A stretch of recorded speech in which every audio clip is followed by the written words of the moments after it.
Hello, in this demonstration I'm going to show you how you answer a call and put the caller on hold, how you then resume the call so that they're back in the conversation, and how you can mute yourself during the conversation if there's some distracting background noise or if you need to talk to someone in confidence.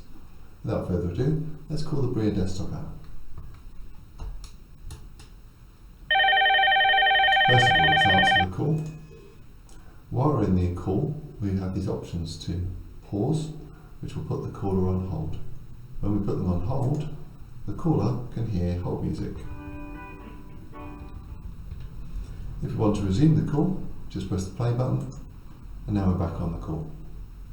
So that's how you put someone on hold, listening to hold music, or put them back on the call. Finally, if you'd like to mute yourself for some reason, you can just simply press the mute microphone button. That mutes all the conversation that you're having with the caller. They can't hear anything you're saying until you take them off the mute, and now you can continue the conversation. And then you can simply hang up.